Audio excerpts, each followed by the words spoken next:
ये कहानी उस बहादुर की है जिसके चर्चे पूरे हिंदुस्तान में नहीं बल्कि पूरी दुनिया में थे, जिसने मैदान जंग में अंग्रेज़ों का वो हाल कर दिया था कि उनका हिंदुस्तान में रहना मुश्किल हो गया था, जिसकी तलवार की गूंज हिंदुस्तान से लेकर ब्रिटेन तक सुनाई देती थी।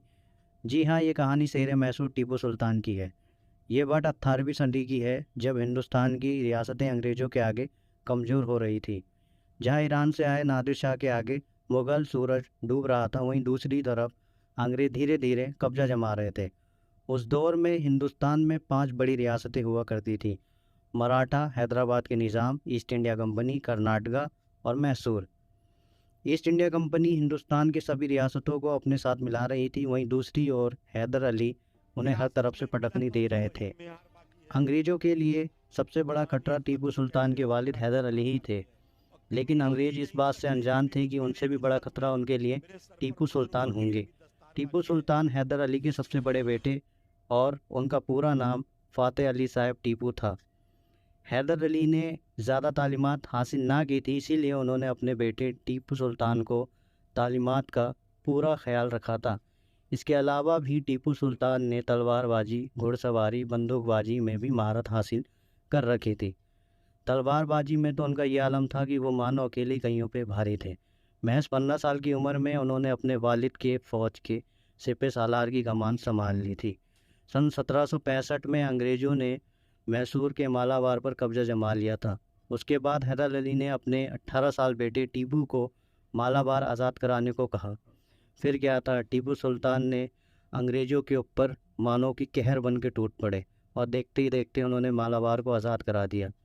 हैदर अली और टीपू सुल्तान ने साथ मिलकर कई जंगें लड़ी, जिसमें उन्हें फ़तेह हासिल किया। हैदर अली की वफ़ात के बाद टीपू सुल्तान मानो अंग्रेज़ों के लिए डर का दूसरा नाम बन गए थे।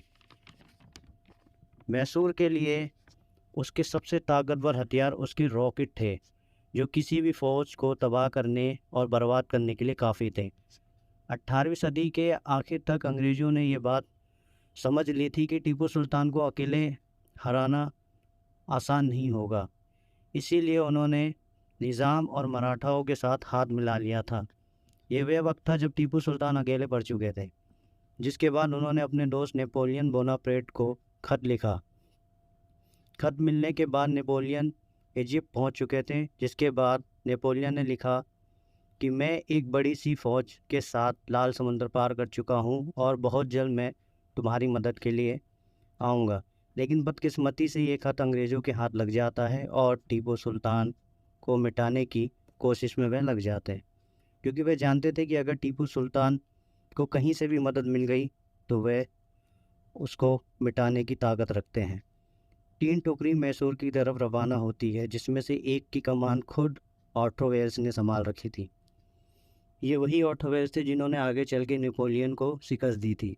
ऑर्थो के मुताबिक ये उनकी ज़िंदगी की सबसे ख़तरनाक और मुश्किल बड़ी जंग थी।